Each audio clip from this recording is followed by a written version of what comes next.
New ইয়র্কের Jackson Heights থেকে আপনাদেরকে স্বাগত জানাচ্ছি। আমি খালেদ মহিউদ্দিন। আজ আমরা একটা বিশেষ সাক্ষাৎকারে আমরা আপনাদের আমন্ত্রণ জানাচ্ছি।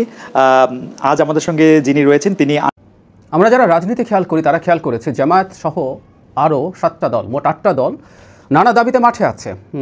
সংসদের নিম্নকক্ষেও পিআর, গণভোট নভেম্বরে হতে হবে। সম্প্রতি তারা একটা নতুন দাবি নিয়ে বেশ কঠোর হওয়ার আভাস দিয়েছেন। সেটা হচ্ছে সরকারের 3 জন উপদেষ্টার ব্যাপারে তাদের অভিযোগ তারা প্রধান উপদেষ্টাকে জানাবেন এবং তাদের অপসারণ চাইবেন। প্রধান উপদেষ্টার ভাষণের পর তারা একটা বৈঠক করেন। সেই বৈঠকের পরে যে ব্রিফিং, সেখানে এই 3 উপদেষ্টা সম্পর্কে আসে। এখন প্রশ্ন হচ্ছে কারা তারা এবং কেন জামায়াত এই ধরনের আচরণ করছে। একটা কথা একটু বলে রাখা ভালো, জামায়াতে ইসলামী এর আগেও 3 জন উপদেষ্টার কথা প্রধান উপদেষ্টাকে জানিয়েছে বলে আমরা জানি, এবং সেটা একজন গুরুত্বপূর্ণ মানুষ, এই সরকারের একজন উপদেষ্টা জানা ফাজুল কবির খানের একটা স্টেটাস থেকে আমরা জানতে পেরেছি। সেখানে তিনি রীতিমতো ইমেজ দিয়ে দেখিয়েছেন বিএনপি 3 জন, জামায়াত 3 জন এবং এনসিপি 5 জনের কথা বলেছে। এবং সারপ্রাইজিংলি এনসিপির 5 জনের মধ্যে জামায়াতের 3 জনও আছে, সাথে আরও 2 জন। তো তখন জামায়াত যে 3 জনের কথা বলেছে বলে যারা ফাজুল কবির চৌধুরী আমাদের সামনে এনেছিলেন, সেটা হচ্ছে জনাব আসিফ নজরুল, জনাব সালেউদ্দিন আহমেদ এবং জনাব ওয়াহিদুদ্দিন মাহমুদ, এই 3 জনের কথা। কিন্তু মানবজমিনের এই রিপোর্টটা আপনারা যদি একটু দেখেন, আমি আপনাদেরকে পড়তে অনুরোধ করব। সেখানে বিভিন্ন সূত্র ইন্ডিকেট করে এখানে অন্য 3 জন, মানে একজন কমন আছেন ডক্টর সালেউদ্দিন আহমেদ, কিন্তু বাকি 2 জনের জায়গায় অন্য 2 জন যেটা ছিল আসিফ নজরুল এবং ওয়াহিদুদ্দিন মাহমুদ, তাদের জায়গায় 2 ছাত্র উপদেষ্টার কথা সারপ্রাইজিংলি এসছে। তাদের যুক্তিটা এইরকম। মাহফুজ আলম সম্পর্কে অবশ্য জামাতের ক্ষোভের কথা আমরা বিভিন্ন সময় শুনেছি বিভিন্ন সোর্স থেকে, এখানেও এটা আছে। সেটা হলো তিনি একবার জামায়াত সম্পর্কে মানে মওদুদিবাদ নিয়ে এনসিপিকে উদ্দেশ্য করে স্ট্যাটাস দিয়েছিলেন। এটা জামাতকে ক্ষুব্ধ করেছে বলে বিভিন্ন সূত্রে জানা যায় এবং পত্রপত্রিকাতে এসছে, মেইন স্ট্রিমে এখানেও এটা আছে।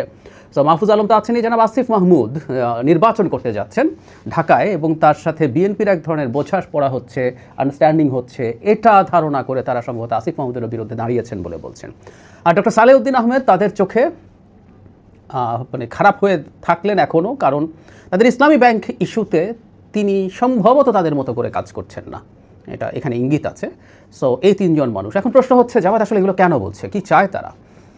এই প্রসঙ্গে আগে একটু বলে রাখা ভালো, আমি আবারও সরকারকে স্মরণ করিয়ে দিতে চাই, জামায়াতের অত্যন্ত গুরুত্বপূর্ণ মানুষ দ্বিতীয় প্রধান ব্যক্তি জনাব আব্দুল্লাহ মোহাম্মদ তাহের বলেছিলেন উপদেষ্টাদের কণ্ঠ রেকর্ড আছে এবং তিনি সেটা ফাঁস করে দিতে পারেন।